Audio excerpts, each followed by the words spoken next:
Chicago, Illinois, a great city of great mixtures. Mixtures of the old and of the new, mixtures of architecture, of streets, and of people. Streets like 18th Street, and people like Crazy Tony. To some people, just a name on a wall. To others, he still remains a symbol of viciousness. This man is not an actor. He's an inmate of the state penitentiary. And I didn't want to hit him, but I was scared. I didn't want to shoot him, so I hit him with the gun barrel. So I hit him twice, and he was out.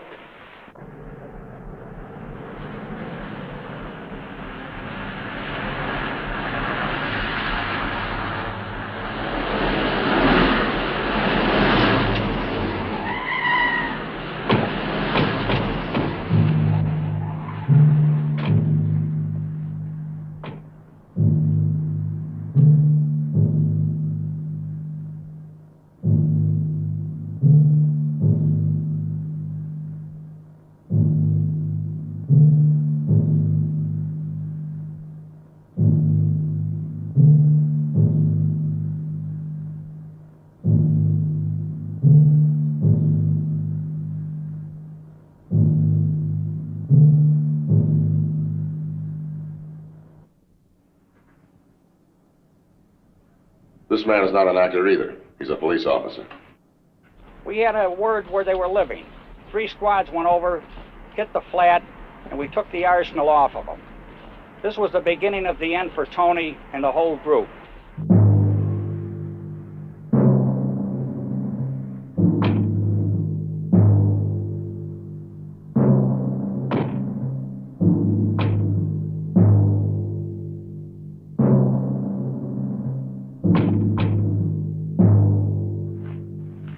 This week, something special from Chicago, addressed to young people everywhere.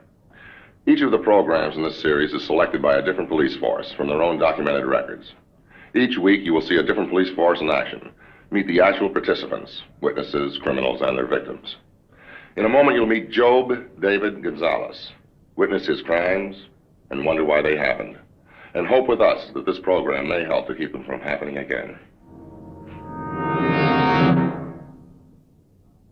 This is not a movie set. It's the state penitentiary at Pontiac, Illinois. And this is the man who was called Crazy Tony. He's 20 years old. His words are his own. This interview unrehearsed. This file is filled with the activities of Tony Gonzales. Activities that inevitably led to violence. Do you have an explanation of your own for what actually happened? I got out of work once. I was working in a storm door and storm window company. And I was coming home, and my little brother was crying, and I asked him, what happened? He says, well, this guy beat me up. And I went up to the guy, and somebody went up there to call him, and he come down, and he told me, I beat him up, and what? And I had the gun. I had bought it that day. It was a .22 revolver, and I shot him. Shot him once, and I shot him again. I shot him 4 times, all told. I was going to shoot him some more, but, well, he was a friend of mine, and I couldn't shoot him anymore. The man who probably knows more than anyone else about the Tony Gonzales case is Sergeant Jim Gorman, Chicago Police Department. Jim, is it true that some teenagers around Chicago still remember Tony? Do they remember him? Mr. Marvin, they'll never forget him. Nor will I. Tony's a bad memory. He's a bad memory for the kids to have in their mind, and was a memory we wish we could erase from the city of Chicago. Tony was like a plague that infested the west side of the city of Chicago for a period of about 19 months, during which time he was engaged in numerous criminal acts. Kids looked up to Tony. As a result of his actions, they took him to be a leader, a legend. In short, they caused us a great many headaches. Background of Tony Gonzales. That's why we bring you this story. Tony Gonzales, age 17. His target, a taxi cab. The driver of that cab is not an actor. His name is Roy Coombs. I didn't know about him. He looked kind of young. I didn't know whether to pick him up or not. He told me to drive, gave some vague address up an empty street, then told me to stop. This is a stick-up. Give me all your money. All I have is $11. You want it?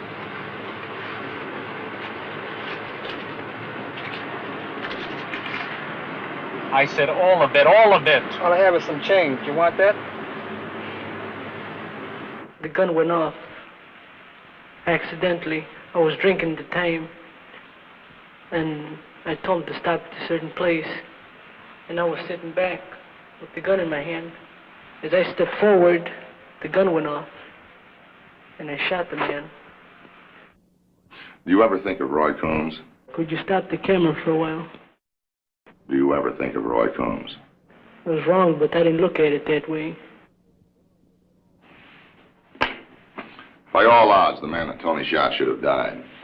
He didn't. We found that man.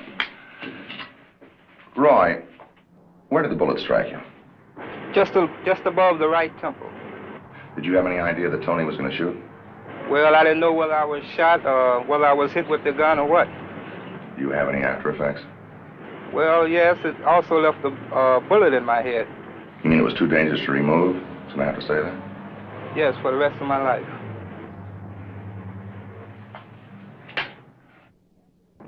After the shooting of Roy Combs, the cab driver, the detail to catch Tony was doubled. Every available man on the department was sent into the area. Fellas were working against odds, though, because we had no pictures or no fingerprints of Tony. And almost overnight, dozens of Tonys began to spring up all over the neighborhood. Every time they would stop him, they'd think they had Tony, but it was another imitation. We knew that somewhere among the crowd of imitations, Tony had to be. The object was find out which was the real Tony. There was an argument at the dance. I was with a girl.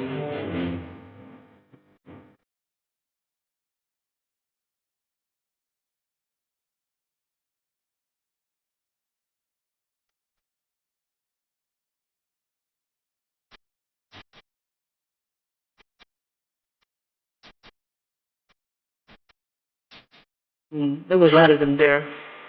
There was only a few of my friends there.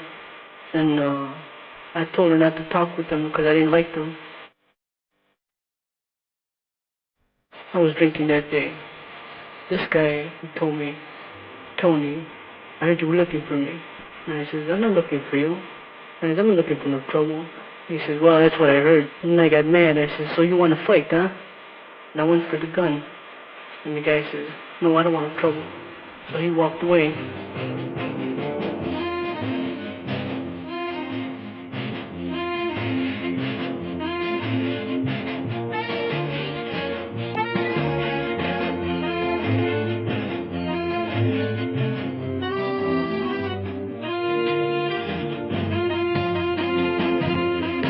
And just then, a girl walked toward me. One of the girls I knew. She was much older than I was. And she opened her purse, and there was a big pistol in there, 38. She said, here, take it. There's a lot of them. So I took the gun.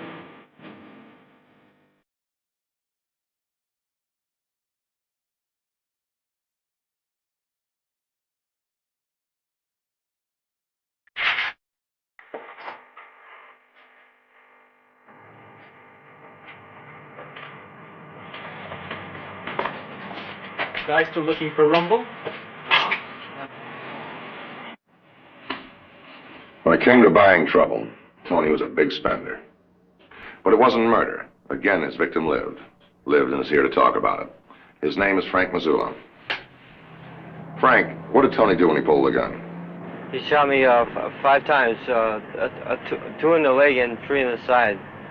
You mean he didn't just want to shoot you, he wanted to make sure that you were dead? Oh, yes. I thank the good Lord up above that I'm still here. Another outburst of the violence of Tony Gonzales. More than most people see in a lifetime.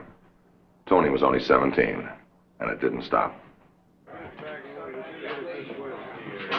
Further reports of Tony's crimes were coming into Police Control Recording Center. Robberies, beatings, shootings. A citywide dragnet was laid out. But imitations of Tony stood around on street corners just waiting for aroused by the police, challenging police officers to identify them as the real Tony Gonzales. and waiting to have a good laugh. Covering for Tony like that, it went to Tony's head.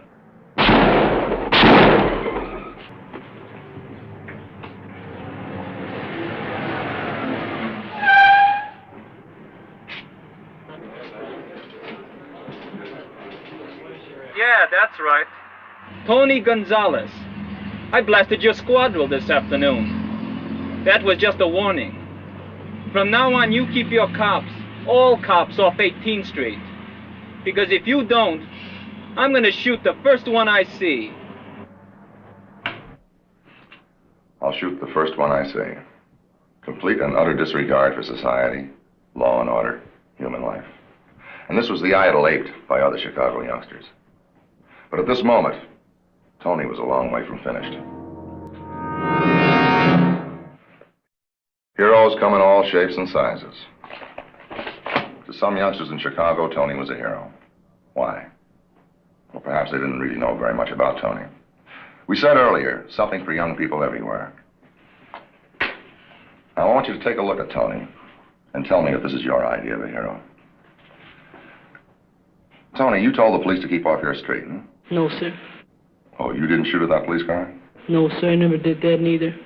Well, did you make the phone call? No, I never called no officers or... Well, let's skip that for a minute. Now, what about these other reports? Robberies, beatings, shootings of elderly men? I didn't want to shoot them or... All I wanted was their money, and I didn't want to hurt them or anything, but sometimes I didn't have no choice. No choice? They came at me and I had to shoot them. I told them not to, and they would keep coming. The gun went off.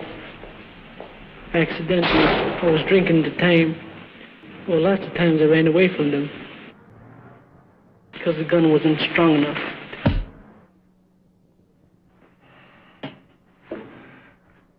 Jim, was there any reaction in Tony's neighborhood to this kind of violence?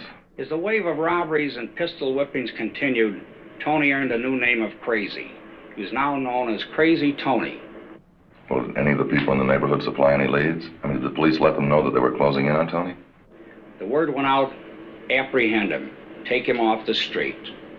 We had help from many sources. Some of them we knew, some sources were anonymous.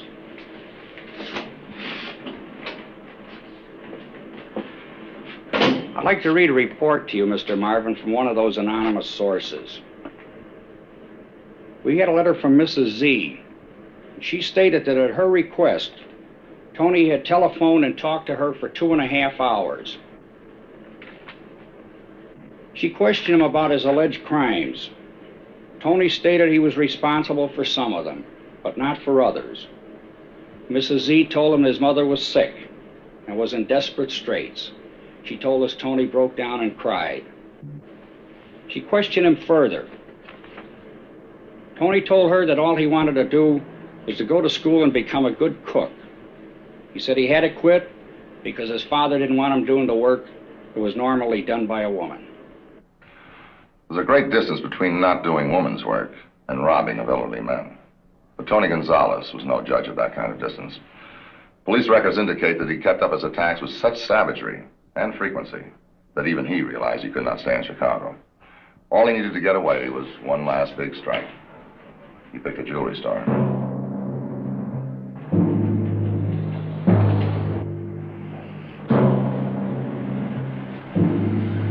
This is a stick-up. Give me everything you got. You must be kidding. I'm not kidding, lady. I Well, want get everything out. you got. This is a stick-up. Get out of here. I told you I want everything you got. Get out of here. Go on, get out of here. Ironically, the one man that did come at Tony lived to talk about it. His name is Bill Wilms. He and his mother today still operate that same jewelry store. Bill, I know the shooting took place a number of months ago, but I rather doubt that you've forgotten any of the details. Were you hit by either one of those shots? Yes, he did. He hit me in the left forearm and the left side. And the bullet went right through that steel cabinet in the back there.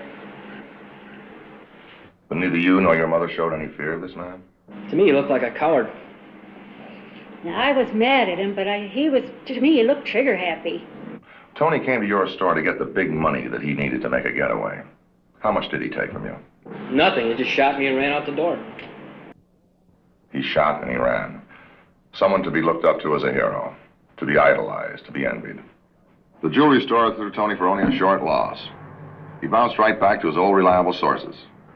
He had to get enough money to get away.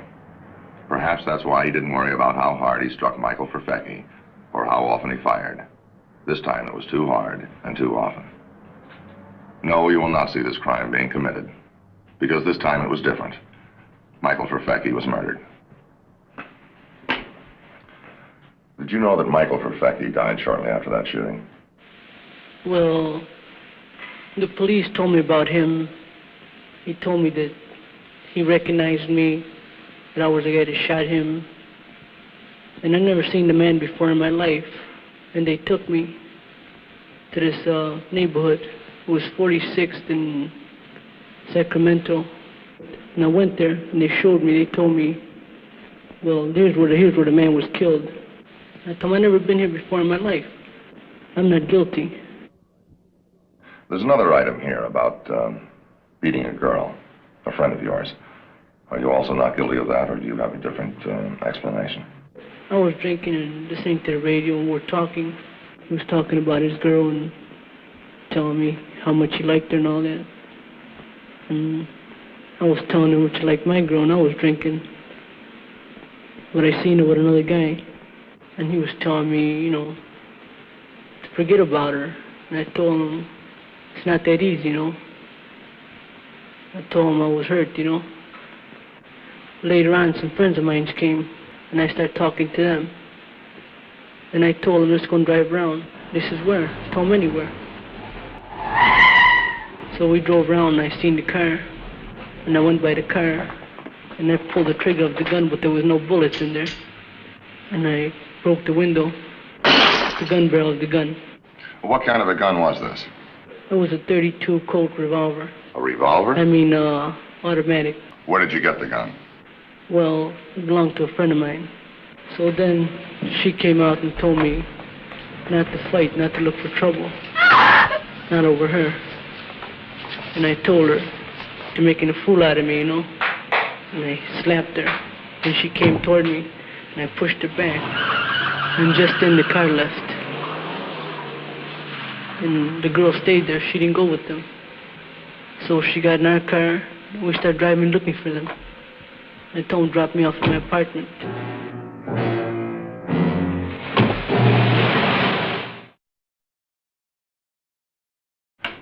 Jim, you had a lot of people looking for Tony. Someone must have come up with the right lead. What was it? The end came 2 nights later, when Tony was walking his girlfriend home, and the detective walked into a stakeout that we had instituted in front of his girlfriend's home. I was walking her. I seen the detectives about half a block away. I told her, here comes the cops. And she looked at me and she says, oh no, you know. And I says, that's all right, forget about it. I was gonna run, but I thought, you know, they might be shooting, she might get hurt. And they grabbed me and started going through my body, you know, see if I had anything. They asked me what my name was. I gave them a false name. They asked me who she was. I gave them a false name for her. And they pulled the gun out and they asked me, what's this? And they pulled a knife out of my pocket. So I had the knife in my hand. It wasn't in my pocket. So I gave them the gun, the knife, and they had the gun already. And they pulled the gun in my head and told me to don't move. And they handcuffed me. And the guy told me, you know, he says, oh, now we got him. So you're crazy, Tony, huh? After you were apprehended, you must have known that you'd have to stand trial for murder. Now, you said a number of times that you didn't do these things. You had never been in these places. Yet at the trial, you pleaded guilty. Yes, I pleaded guilty. I signed a confession and pleaded guilty because I got too much publicity. And I was afraid of getting the chair. So my lawyer even told me I could get the chair because I had too much publicity. So I told him, he told me if I was you, I'd go down with some time. It's going to be heavy time. And I told him, well, if you think I should, well, I'll do what you say. And instead I told him, all right, I did it, you know, but I didn't do it. Jim, before his capture, Tony seemed quite arrogant. Was this still apparent after his capture? No, the arrogance had left Tony.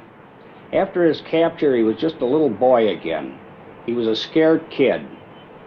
His only request was that he not be called Crazy Tony Gonzales, but that he be given his proper name, Job David Gonzales. Just a little boy again. If only that could be true instead of just a figure of speech. It can't be. Not for Tony. But what about those who looked up to Tony, tried to copy him? In a moment, we'll ask Tony about them and compare what he says to the words of the Superintendent of Police, Chicago.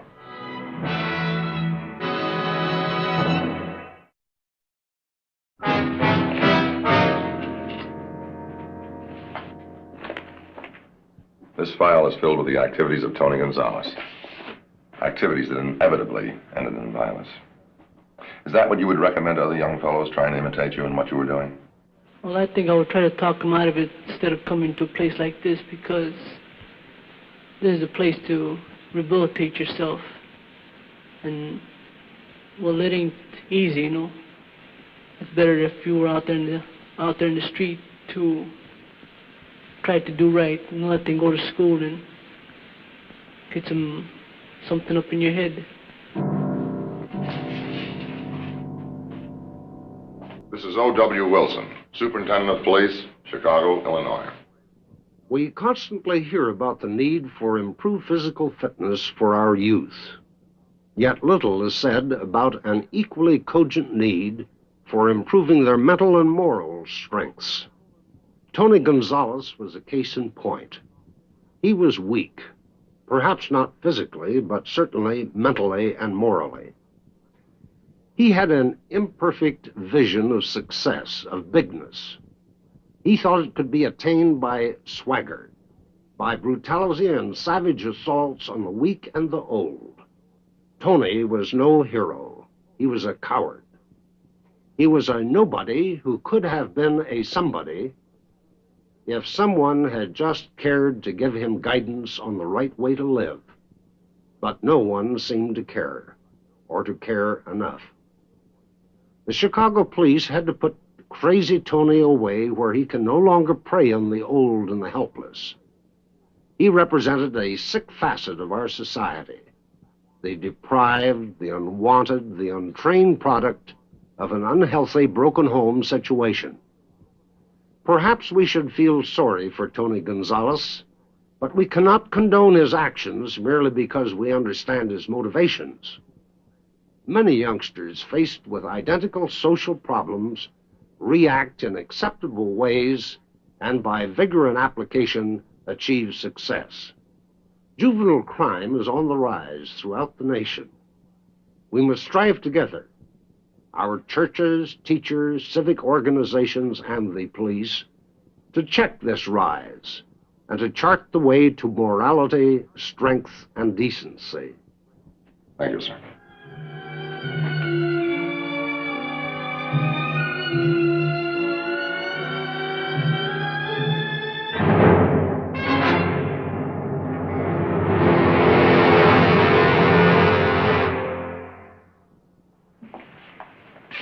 Next week and every week on this program, you will see another police force in action. You'll have the opportunity of seeing and hearing many police chiefs of our leading cities. These are reports from just one 24-hour period.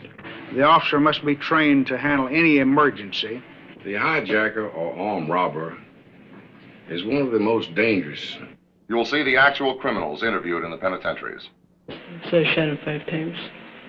But it wasn't so much trying to shoot them, it was trying to stop them from shooting me. I know better than shoot the police.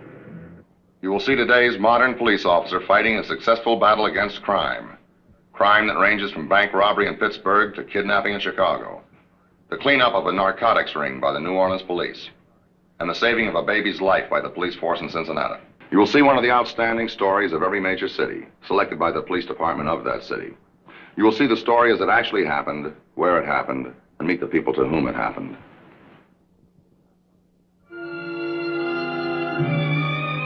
Sergeant Jim Gorman, Job David Gonzales, Frank Mazzullo, Mrs. A.C. Wims and her son Bill, and Roy Coombs Jr. were the actual people in this case.